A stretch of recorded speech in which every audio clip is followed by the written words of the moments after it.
इंद्रधनुष्य इंद्रधनुष्य इंद्रधनुष्य इंद्रधनुष्य. नमस्कार श्रोते हो. आजच्या इंद्रधनुष्य या कार्यक्रमामध्ये मी दीप्ती मुसळे आपलं मनापासून स्वागत करते. श्रोते हो, माणसांचा सर्वात विश्वासू मित्र म्हटलं की आपल्या डोळ्यासमोर येतात ते आपल्या घरातले लाडके पाळीव प्राणी. नुसतं घरच नाही तर मनही भरून टाकणारे हे जीव आपल्या कुटुंबाचाच एक भाग होऊन जातात. आणि ज्यांच्या घरात पेट्स आहेत त्यांना हे नक्कीच माहिती असेल. हे जीव आजारी पडले की घरातील प्रत्येकाचा जीव अक्षरशः वरखाली होतो. कारण ते फक्त प्राणी नसतात तर आपल्या भावना आणि मायेने जोडलेले कुटुंबातले सदस्यच असतात. म्हणूनच त्यांना फक्त प्रेम देणं नाही तर योग्य आहार, स्वच्छता, वेळेवर उपचार आणि ऋतूनुसार काळजी घेणंही तितकंच महत्त्वाचं ठरतं. तर आज आपण जाणून घेणार आहोत पाळीव प्राण्यांची योग्य काळजी कशी घ्यायची, त्याच्या आहारापासून आरोग्यापर्यंत कोणत्या गोष्टी लक्षात ठेवायच्या आणि एक जबाबदार पेट पेरेंट म्हणून काय करणं गरजेचं आहे ते. याविषयी मार्गदर्शन करण्यासाठी आपल्या कार्यक्रमामध्ये आज आपल्यासोबत आहेत या क्षेत्रातले तज्ज्ञ डॉक्टर अथर्व भागवत. डॉक्टर, तुमचं मनपूर्वक स्वागत. थँक्यू. डॉक्टर अथर्व, आपण सर्वप्रथम तुमची ओळख आपल्या श्रोत्यांना करून देऊया. तर श्रोते हो, डॉक्टर अथर्व भागवत यांनी पशुवैद्यकीय विज्ञान या शास्त्रामध्ये म्हणजेच वेटरनरी सायन्समध्ये डिग्री घेतली आहे आणि आत्ता नुकतंच चेन्नई येथील एका सुप्रसिद्ध महाविद्यालयातून PGDECM म्हणजेच इमर्जन्सी मेडिसिन या अत्यंत महत्त्वाच्या कोर्समध्ये त्यांनी मास्टर्स पूर्ण केलं आहे.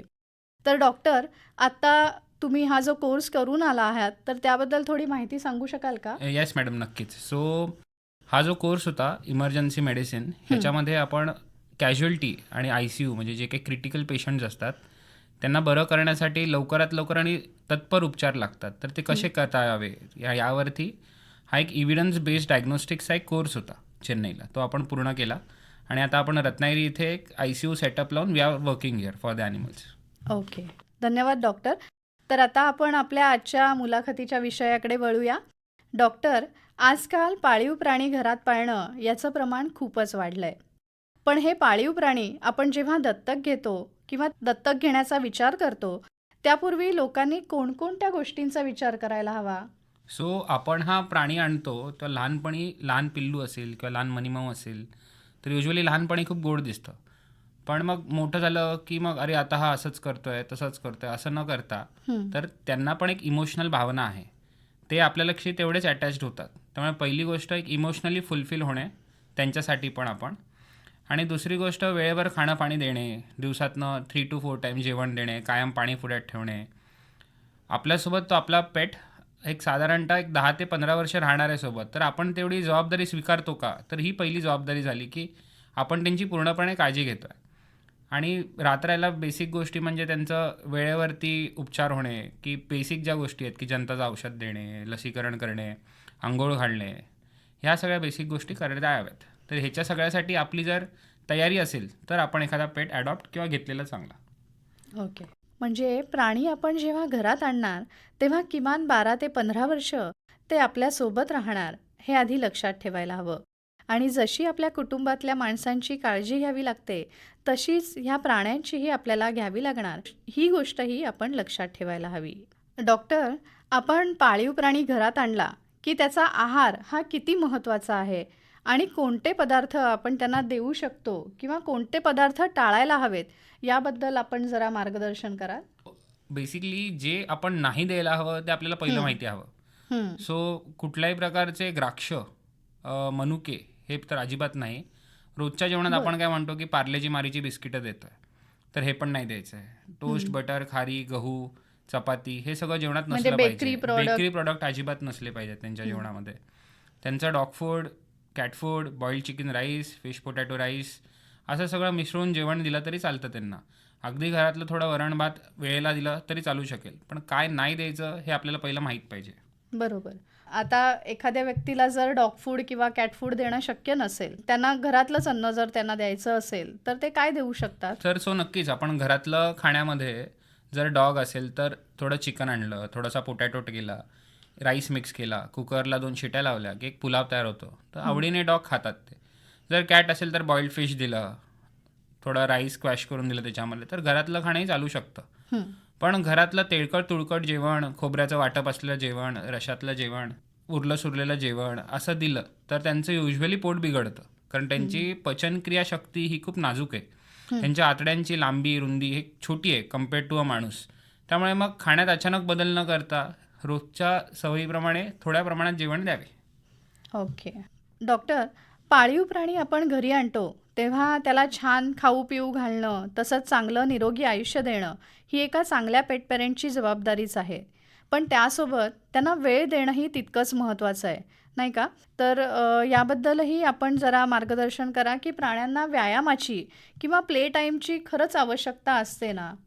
हो, हे लहान मुलांसारखेच असतात. सो त्यांना एक योग्य वेळ देता यावी. सो दिवसातनं ॲटलिस्ट डॉग असेल तर 2दा वॉकला नेलं, कॅट असेल तर त्याच्यासोबत खेळणं आहे, त्यांना टॉईज देणं आहे. त्यांचा ब्रेन इंटरॅक्टिव्हली आपल्यासोबत अटॅच्ड राहतो. त्यांच्यामध्ये पण बोर्डम नावाची ही गोष्ट आहे. तर त्यांच्यासोबत खेळून मिसळून त्यांना एक वेळ दिला की त्यांना आपण महत्त्व देतोय हे पण वाटतं त्यांना. त्यामुळे असणारी अटॅचमेंट आपली प्राण्याकडे आणि प्राण्याची आपल्याकडे ही डेव्हलप होते त्याने. आणि राहता विषय व्यायामाचा, तर सर्टन एज नंतर म्हणजे जसं प्राणी आपला मोठा होतो म्हणजे वार्धक्याकडे जातो, तर आपल्याकडे रत्नागिरी जेवढे सुंदर बीच आहेत तर तिकडे बीचवरती त्यांना वॉकला नेणे, आणणे, फिरवणे हे सगळं करायला हवं. तर त्यांच्यामध्ये खूप आपल्यासाठी एक चांगली भावना निर्माण होते. ते नाही. सो जसं प्राणी यांना पण एक भावना आहेत, माणसांना जशा भावना आहेत तशाच आहेत. एखाद्या लहान मुलाला आपण जसा वेळ देतो, शाळेत सोडतो, आणतो, काळजी घेतो, तशीच जर आपण त्यांची काळजी घेतली तर ते खूप चांगले पेट पॅरेंट्स असे आपण म्हणू शकतो. कारण जेवढी काळजी घेऊ तेवढी बेटर. ओके. आणि तुम्ही कार्यक्रमाच्या सुरुवातीलाच म्हणालात, की पाळीव प्राण्यांचं रुटीन चेकअप आणि व्हॅक्सिनेशन हे करणं महत्त्वाचं आहे. तर रुटीन चेकअप आणि व्हॅक्सिनेशनचं नेमकं काय महत्त्व आहे, याबद्दल आमच्या श्रोत्यांना जरा 2 शब्द सांगा. आपण एका लहान वयापासून समजा बोलायला चालू केलं तर डॉग जेव्हा लहान असतो तर त्यांच्यामध्ये वयाच्या 42व्या दिवशी आपण डिस्टेंपर आणि पार्वोव्हायरस या आजारांवरती पहिली लस देतो. जंताचं औषध आपण वयाच्या 18व्या दिवशी देतो. मग त्याच्याने काय होतं की जंत नाही झाली तर पुढे आजारपण नाही होत, पचनक्रिया शक्ती चांगली राहते. डिस्टेंपर आणि पार्वोव्हायरस हे 2 व्हायरल आजार आहेत ज्यांच्या अगेन्स्ट आपण जर वॅक्सिनेट केलं तर त्यांची इम्युनिटी खूप स्ट्रॉंग राहते. वॅक्सिनचा एक कोर्स असतो की 21 दिवसांनी, मग 21 दिवसांनी. कॅट्समध्ये तसंच रेबीज आणि कॅल्सीव्हायरस, रायनोट्रॅकेटिस, पॅनल्युकोपेनिया हे वेगळे आजार आहेत. तर मोस्टली कॉमनली आपण कसं बोलतो की कॅट्समध्ये ट्रायकॅट आणि डॉग्समध्ये 9-in-1, 10-in-1, 11-in-1 तर हे वॅक्सिन झाले. जस्ट रुटीन चेकअपमध्ये 1 महिन्या 2 महिन्यातून 3 महिन्यातून एकदा वजन चेक करणे, ते वजन वेट लॉस होतो आहे का, खाण्यात काही बदल होत आहेत का, स्किनवरती कुठलं इन्फेक्शन झालं आहे का, पंजांना काही प्रॉब्लेम आहे का, नखं कापणे, कान साफ करणे, हे कधी कधी आपण घरी करू नाही शकत किंवा नाही अलाव करत पेट्स करायला. तर त्याच्यासाठी रुटीन चेकअप ही खूप गोष्ट असते. एखादा आजार जो पुढे जाऊन मोठा होणार आहे तो आपल्याला आधीच समजून येतो रुटीन चेकअप्समध्ये आणि मग आपण त्याला लवकरच बरं करू शकतो. मग हे रुटीन चेकअप जे तुम्ही म्हणालात, ते साधारण किती दिवसांच्या किंवा महिन्यांच्या अंतराने करून चालतं? वन्स इन 3 months जर आपल्या जवळच डॉक्टर असतील किंवा नेणं शक्य असेल तर महिन्यातून एकदा रुटीन चेकअप करणं प्रायर आहे. ओके. म्हणजे मांजर, कुत्रा कोणाच्याही येस बाबतीत. Yes yes. ओके, ठीक आहे. आणि डॉक्टर, व्हॅक्सिनेशनबद्दल तुम्ही मगाशीच सांगितलं, पण व्हॅक्सिनेशन घेतलेला प्राणी आणि व्हॅक्सिनेशन न घेतलेला प्राणी यांच्यावर आजारी पडल्यावर जेव्हा उपचार करावे लागतात, तेव्हा नेमका कोणता फरक जाणवतो? सो ह्याच्याशी आपण एक उदाहरण घेऊन बोललो आत्ता जर, हां. तर आपण कोविडची लस घेतली कोरोनाच्या अगेन्स्ट. कोविडची लस घेतलेल्या माणसाला जर कोरोना झाला तर त्याच्या रोगप्रतिकारक शक्तीला त्या वॅक्सिनमुळे माहीत राहतं की हा आजार काय आहे आणि आपली इम्युनिटी तेवढ्याच स्ट्रॉंगली रिस्पॉन्ड करते औषधांना किंवा त्या रोगाच्या अगेन्स्ट. तसंच जर आपण नाही घेतलेलं असेल वॅक्सिन किंवा आपल्या पेटला जर वॅक्सिन नसेल दिलं आणि हा आजार आला तर काही व्हायरसेस इतके डेडली आहेत की त्यांचा तो जीवही घातक होऊ शकतो. त्यात तसंच रेबीज हा खूप डेडली व्हायरस आपण म्हणतो. तर एखाद्या प्राण्याला रेबीज आपण नसेल दिला आणि आपण त्याला घरी ठेवतोय, मग त्याची लाळ लागते, आपल्या हाताला छोटीशी जखम असेल आणि मग लाळ लागली तर ते चावल्यासारखंच झालं, आपण कॉन्टॅक्टमध्ये आलो त्या सलायवाने. बरोबर, म्हणजे आपल्याला सुद्धा धोका निर्माण होऊ शकतो त्याने. त्यामुळे मग रुटीन वॅक्सिन करणं हेच एक चांगली पॉलिसी आहे to be a good pet parent. Okay. आणि म्हणजे असं काही उदाहरण आहेत का, की म्हणजे व्हॅक्सिनेशन न दिल्यामुळे त्या प्राण्याचा मृत्यू झाला. तेच जर व्हॅक्सिनेशन दिलेलं असतं, तर ते वाचू शकलं असतं. असं काही उदाहरणादाखल सांगू शकता सो का? बऱ्याचदा आपल्याला दिसून येतात डॉग्स जी त्यांना कंटिन्यू मुवमेंट होत आहेत, त्यांना गिळता येत नाही किंवा चालता येत नाही, आकडे येत आहेत. तर हा आजार कॉमनली दिसून येतो म्हणजे डिस्टेंपर. बरं. आता डिस्टेंपरच्या अगेन्स्ट व्हॅक्सिनेशन हा एकच वे आहे की ते डिस्टेंपर हा आजार आपण टाळू शकू. हं, ते जर केलं नसेल तर हे फेटल आहे खूप. तसंच पार्वो व्हायरस आहे. हं, आता पावसाळा येईल. पावसाळ्याच्या वेळी लेप्टोस्पायरा नावाचा आजार पाण्यामार्फत खूप पसरतो सगळीकडे. हं, मग ते लेप्टोस्पायराचं वॅक्सिन आपण डॉगला देतो. हं. ते जर नसेल दिलं तर डॉगच्या लिव्हर किडनीजचा आजार होऊन फेल होणं आणि परत डॉगच्या लघवी थ्रू आपल्याला या आजाराचं इन्व्हिटेशन असतं. बरं. त्यामुळे prevention is better than cure. त्यामुळे तेवढं बरोबर. करणं खूप गरजेचं आहे. बरोबर आहे. म्हणजे व्हॅक्सिनेशनचं फार महत्त्व फार आहे, महत्त्व आहे. जेव्हा आपण प्राणी घरी आणतो. पाळणार असतो तेव्हा. डॉक्टर, आपण आपल्या प्राण्यांची सर्व प्रकारे काळजी घेतो. पण कधी-कधी असं होतं, की ते काही कारणाने आजारी पडतात. तर हे प्राणी आजारी पडलेत हे कसं ओळखायचं? आपला प्राणी आजारी पडला आहे कसं ओळखायचं म्हटलं तर आपल्याला त्याच्या एनर्जी लेवल्समध्ये फरक दिसून येतो. तर आज घरी शांत शांत दिसतोय, नरम दिसतोय. दुसरी गोष्ट खाण्यापिण्यात होणारे बदल. हं, एखाद दिवस नाही खाल्लं, आपण म्हटलं ठीक आहे आज बरं नसेल वाटलं म्हणून खाल्लं असेल. दाखवणारी लक्षणे म्हणजे आज माझ्या कॅटने किंवा डॉगने उलटी केली का, पातळशी केली का, किंवा तसंच काही वेगळं केलं का, त्याकडे लक्ष ठेवून देणे. कॅट्समध्ये युजली आपण म्हणतो की कॅट स्वतःला लिक करतं, त्याला सेल्फ ग्रूमिंग म्हणतो. हं, जर ते सेल्फ ग्रूमिंग एखाद्या कॅटमध्ये नसेल तर ते कॅट आजारी आहे एक इंडिकेट होतं किंवा एक पेन आहे त्याच्याकडे हे इंडिकेट होऊन येतं आपल्याला. तर आपल्या प्राण्याकडे किती लक्ष आहे त्या गोष्टीवरूनच आपल्याला लक्षात येऊ शकतं की हे आजारी आहे किंवा काही गडबड आहे याच्यामध्ये. ते युजली पेशंट घेऊन येतात की आमचा पेट हा 2 दिवस खात नाहीये, 3 दिवस खात नाहीये. हं. मग ती एक हिस्ट्री झाली की हा आता ह्या खाणं खात नाहीये तर काहीतरी गडबड असावी आणि मग हा डायग्नोसिस चालू होतो. बरोबर. आता म्हणजे आजारी पडतात प्राणी ह्याच्यावर आपण आत्ता बोललो. पण काही लोकं असतात ती घरच्या घरी पहिले उपचार करतात आणि अगदी जेव्हा काहीच होत नाही तेव्हा धावत पळत तुमच्याकडे येतात. तर काय तुम्हाला सांगावसं वाटतं? सो आपण असं आता एक माणसांशी आणि प्राण्यांचं एक बोलणून उदाहरण चालू आहे. तर ताप आला की आपण पाण्याने घडी स्वतःच्या डोक्यावर टाकतो किंवा आपल्या घरातले ताप आला की पुसून घेतात. पण तरी पण जर ताप कमी होत नसेल तर आपण डॉक्टरकडे जातो. तसंच प्राण्यांचे वाटलं आपण बघितलं नरम वाटतंय, खातपीत नाहीये, पुसून घेतलं, सगळं केलं, नाही काहीतरी गडबड वाटते, मग आपण डॉक्टरकडे न जाता स्वतःहूनच जर औषधं दिली तर प्रायमरी इमर्जन्सी मेडिसिनमध्ये काही औषधं अशी आहेत जी प्राण्यांना खूप हानिकारक आहेत, जसं की पॅरासिटामॉल. हे कॅटसाठी खूप डेंजर आहे, डॉगसाठीही डेंजर आहे. मग हे कधी न देता एखाद्या वेटरनरीला आपल्या फोन करून कन्सल्ट करणे, शक्य असेल तर लगेच घेऊन जाणे, ऑर एल्स त्यांच्या गायडन्सनीच ट्रीटमेंट केलेली केव्हाही चांगली असते. बरोबर आहे. हां, म्हणजे काही लोकं स्वतःच्या मनाने जी माणसांची औषधं आहेत तीच प्राण्यांना ते फार देतात. चुकीचं आहे, असं करणं योग्य नाही. ओके. डॉक्टर, पाळीव प्राण्यांच्या स्वच्छतेसाठी काही विशेष काळजी घ्यायला हवी आहे का? पाळीव प्राण्यांचा विषय आपण मेजर बोललो की एक गोष्ट जी आपण कधीच चुकवू शकत नाही ते म्हणजे ग्रूमिंग. ग्रूमिंग म्हणजे काय? नखं कापणे, कान साफ करणे, केस विंचरणे, त्यांच्या शीच्या वाटेजवळ असलेलं ॲनल सॅक असणं ते साफ करणं. तर हे प्रोफेशनली ग्रूमरकडे नेऊन करणं हा एक भाग झाला. घरच्या घरी निदान म्हटलं तर आठवड्यातून एकदा अंघोळ घालणे डॉगसाठी. आणि कॅट असेल तर रोज 10 मिनिटं तरी कॅटचे केस विंचरावे, नाहीतर मग केसांचा गुंता होतोय, त्या गुंत्याच्या आतमध्ये इन्फेक्शन होतंय स्किनला, खाज येत आहेत, अस्वच्छता. तर अस्वच्छता म्हणजे अनहायजेनिकनेस हा जर आपण ठेवला तर आपण सगळ्या इन्फेक्शन्सला इन्व्हाइटच करतोय, त्यांच्यासाठी पण आणि आपल्यासाठी पण. त्यामुळे एखादा पेट आपण घरी ठेवल्या त्याने जर शिशू केली असेल तर ती शिशू साफ करणे लगेच, त्यांच्या अंगाला न लागू देणे, या बेसिक गोष्टींची काळजी घेणे खूप महत्त्वाचं आहे. बरोबर. आणि जसं आपण आता प्राण्यांची काळजी घेतोय, तर ऋतूनुसार त्याच्यामध्ये काही बदल करणं गरजेचं आहे का? की त्यांच्या आहारामध्ये बदल करायला हवा आहे, त्यांच्या राहणीमानात काही बदल करायला हवा आहे? आपण रत्नागिरीत युजली 2 ऋतू बघतो, एक तर उन्हाळा, पावसाळा आणि थोडी डिसेंबरमध्ये थोडीफार थंडी दिसते. तर आत्ता चालू असलेला जो आहे उन्हाळा, त्या उन्हाळ्यामध्ये आपण आपल्या डॉगला सकाळी 8 नंतर किंवा 9 नंतर उन्हात बाहेर वॉकला नेणे नाही. संध्याकाळी 5 नंतरच बाहेर वॉकला काढावे. कारण हीट स्ट्रोक, गरमीमुळे होणारा त्रास हा जो विषय आहे तो खूप डेडली आहे. कारण ते त्यांना प्राण्यांना घाम येणं म्हणजे स्वेटिंग करणं किंवा अशी काही गोष्टी होत नाहीत. त्यामुळे त्यांचं जे टेम्परेचर मॅनेजमेंट आहे ते युजली थ्रू ब्रीदिंग आहे. ते श्वासोश्वासानेच स्वतःचं टेम्परेचर मॉड्युलेट करतायत. तर ही सगळ्या ज्या गोष्टी आहेत ह्या उन्हाळ्यासाठी झाल्या. उन्हाळ्यात आपण म्हणतो की आपण डॉगचे केस कट केले छान, त्यांचं ग्रूमिंग केलं चांगलं, AC मध्ये ठेवलं, स्वच्छ ठेवलं की त्यांचा एक हायजीन ठेवला की त्यांना ह्या सीझनमध्ये मदत होते. पावसाळ्यात युजली आपल्याला प्रॉब्लेम होतो की डॉगला वॉकला न्यायचं कुठे. मग बाहेर पाणी असतं, आपण डॉगला नेतो आणतो. मग तसंच बाहेर नेऊन आणलं, आपण वॉक करून आणलं की पाय व्यवस्थित साफ करणे, पुसणे हे खूप बेसिक आणि खूप महत्त्वाचं आहे. रेस्ट आपल्याकडे गरमीमध्येच डॉगची फार काळजी घ्यायची आहे, पावसाळ्यामध्ये स्वच्छ पाणी द्यायचं आहे प्यायला. तेवढीच काळजी ऋतूसाठी. बरोबर आहे. आपण आता पाळीव प्राण्यांना छान आहार दिला, त्यांच्या आरोग्याकडे लक्ष दिलं, त्यांची स्वच्छता सुद्धा आपण बघितली, पण तरीही त्यांच्या वागण्यातनं काही डिस्कम्फर्ट किंवा स्ट्रेस असा दिसत असेल तर तो कसा ओळखायचा आणि त्यासाठी काय करता येईल? सो प्रत्येक स्पीशीजचं वेगळं आहे ह्यामध्ये.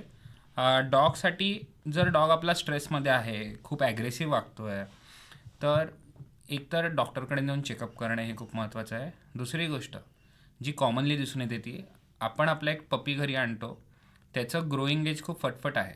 तो साधारणतः सेक्शुअल मॅच्युरिटी म्हणजे त्याच्या वयात येतो, तो साधारण वर्ष 1.5 वर्षाचा असतो त्यावेळी. मग घरात माउंट करणे किंवा कॅट असेल तर घराच्या बाहेर जाणे हे सगळं दाखवायला चालू करतात पेट्स युजली. तर मग त्यामध्ये एकतर त्यांना मेटिंगसाठी अलाव करणे, सोडणं, त्या सगळ्या गोष्टींची काळजी करणे किंवा त्यांचं न्यूटरिंग करून घेणे. जर आपलं ब्रीडिंग हा पर्पज नसेल, आपण आपल्या पेटसाठी ठेवत असू घरी, तर त्यांचं न्यूटरिंग करून त्यांच्या स्वभावात ॲग्रेसिव्हपणा जो येतो, जो आपल्याला थोडी भीती वाटते त्याची, तर तो कमी होऊन जातो. राहता विषय स्ट्रेस. आता कॅट हे कायम स्ट्रेस्ड असतं. तुमच्याकडे घरात पाहुणे आले की स्ट्रेस्ड, तुमच्याकडे घरात लाईट गेला की कॅट स्ट्रेस, बाहेर वातावरण बदललं की कॅट स्ट्रेसमध्ये जाणार. सो घरामध्ये कॅटचे युजली 2-3 फिडिंग पॉट्स ठेवणे, लिटर ट्रे ठेवायचा कॅटला शिशू करायला, त्याच्यामुळे आपल्याला ते शिशू करतात हे लक्षात पण येतं. मग जर आपल्याकडे 2 रूम्स असतील तर दोन्ही रूममध्ये एक छोटे छोटे ट्रे ठेवून द्यायचे की त्यांना वाटतं की त्यांचं मोठं घर आहे बेसिकली. तर ह्या गोष्टींची काळजी घ्यायची. आणि त्या व्यतिरिक्तही असे आपल्याकडे जसे मनोतज्ञ, जसं आपण म्हणतो की सायकॅट्रिस्ट, तर सायकॅट्रिस्ट प्राण्यांसाठी पण असतात. म्हणजे आम्ही सायकॅट्रिकचे इश्यू सॉल्व्ह करतो, तर आम्ही त्याला म्हणतो सेम्प्रेशन अँझायटी.